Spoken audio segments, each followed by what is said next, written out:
تعالوا نعمل مع بعض بقى ايه الكباب التركي بطريقه ايه التركيين. صلوا على النبي. اول حاجه هفرش هنا معايا كيس تلاجة، ومعايا هنا ده المنديل، منديل البطن بتاع العجل. وطبعا انا معايا المدق بتاعي مانيش لاقياه، فنجيش قال لك اتصرف. فانا اتصرفت وجبت كنكه البن ادق بيها. استنوا بس عشان الدوشه. دقيت المنديل بقى كده بتاع البطن. شوفوا بقى معايا ايه هنا. معايا ده لحم الفيليتو، العرق الفيليتو اهو زي ما انتم شايفين كده طري خالص. هبدا ايه اول حاجه قبل طبعا ما هبدا بقى جاهز فيه معايا هنا هضيفه طبعا انا دقيته علشان بس اكتسابا للوقت. انا دقيت كل الحتت دي، قطعتها شرايح ودقتها كده بالمدق. تمام. هحطها بقى كلها هنا كده في طبق معايا، او في اي حاجه طبعا عندك عايزه تحط فيها كده. وهضيف عليها ايه معايا ربع معلقه ملح، وما تكتريش في الملح، ما تكتريش الملح. ومعايا هنا شويه فلفل برضو بس صغيرين كده، ما تكتريش. ومعايا كمان حبه صغيرين خالص ميه بصل بس كده. هي دي كل التتبيله بتاعته اللي احنا محتاجينها. اقلبهم بقى كده حلو عشان يتملح حلو، لان هو لسه فيه خطوات، فعشان ملحه ما يزيدش ويبقى ايه حادق مننا. خلصت ده كله. اشتغلي كده اهو زي ما انت على طول كله ورا بعض عشان تخلصي. هبدا بقى ارص الكباب بالمنظر ده كده، كباب التركي حلو اهو.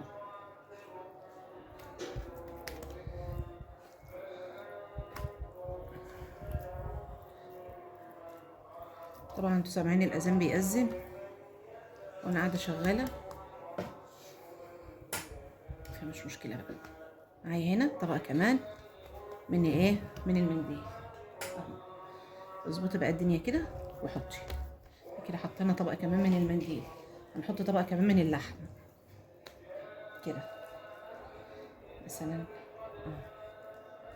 شوفوا بقى انا هكمل الطبقه ديت والطبقه التانيه هوريكم بقى بس لما اخلصهم. حطيت اللحمه اهو كده وبعد كده اخر حاجه معايا ايه هحط المنديل اخر حاجه كده. كده بقت تمام التمام. اعمل ايه بقى بعد كده؟ ولا اي حاجه، كل اللي هتعمليه الكيس اللي انت كنت فرشاه اهو تقفلي بيه كده. اظبطي بس حاجتك كده اهو، تقفلي بقى كده اهو من كل الجوانب. بس وانت بتقفلي خلي بالك تبقي ظبطها كده. ادي اول كيس وادي الكيس التاني احط برضو بنفس النظام اهو. هقفلها بقى كده داير ما يدور كده. عايزه تقفلها بستريتش قفلها عادي، كيس تلاجة عادي برضو كده اهي. وكده تمام التمام. هعمل ايه فيها بقى بعد كده؟ دي هتدخل الفريزر تتجمد وتطلع من الفريزر. اوريها لكم عملتها هنكمل فيها هنعمل ايه. صلوا على النبي واذكروا الله وقولوا لا اله الا الله. طلعنا بقى قلت اخدكم بقى واغير لكم المكان ونطلع نشوي فوق في السطح. بصوا بس قبل ما ابدا في الشوي، انا هنا ولعت الفحم على البوتاجاز، حطيته في الصينيه على طول وسبته لغايه لما ولع خالص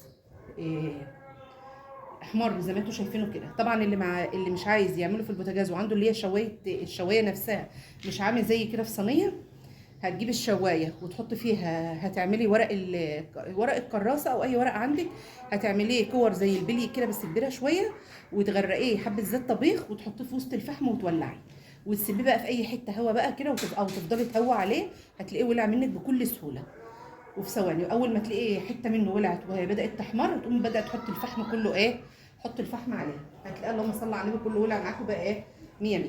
هبدا معاكم نبدا بقى بسم الله ونقول ونبدا نشوي. ابدا بقى بالصلاه على النبي كده. نبدا نحط الكباب التركي كده في الشوايه زي ما انتم شايفين كده. احنا بنعمل حفله اسمها حفله باربيكيو.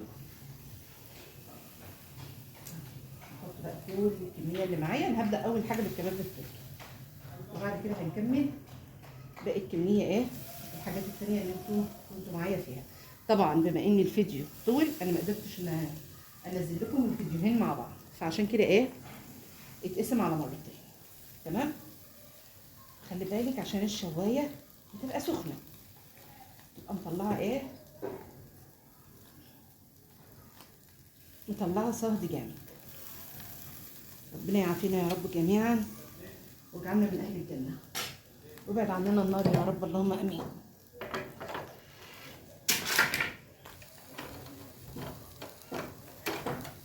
شوفوا الجمال والحلاوه والدخان والروايح. انا اخدتكم بقى المكان تاني، نطلع ايه، نطلع نشوي فين.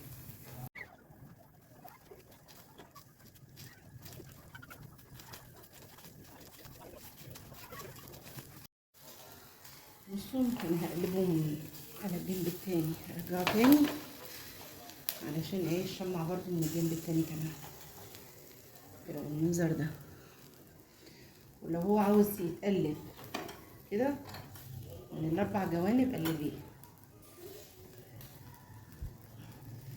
زي كده.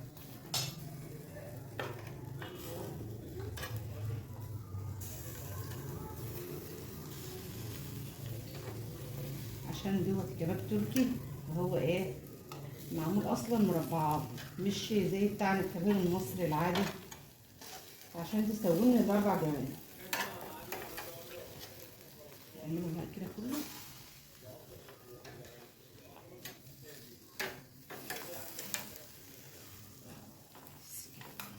واخر عدد من الشوايه، اذا مفيش عنده شوايه زي ديت ممكن تجيبي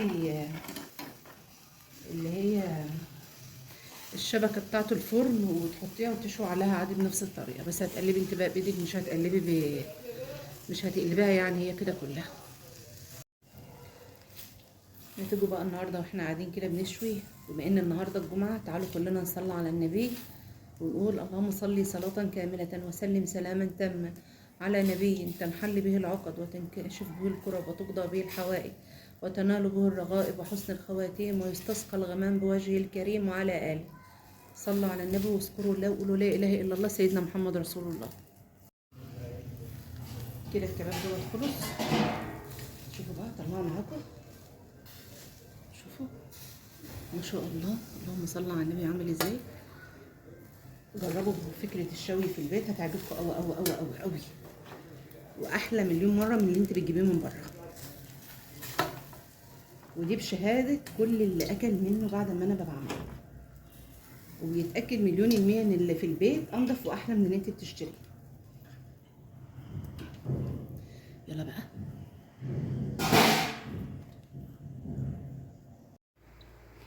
كده بعد ما خلصته كله زي ما انتم شايفين كده اهو، ادي الكباب وادي الكباب التركي والكفته والطرب كله خلص بالمنظر ده. رايكم بقى ايه؟ جربوه ان شاء الله تعجبكم باذن الله، ومش على التتبيلات اللي انا قلت لكم عليها وعلى كل التعليمات اللي انا قلت عليها عشان تطلع منكم حاجه حلوه. يلا استودعكم الله، دمتم في رعايه الله، مع الف سلامه.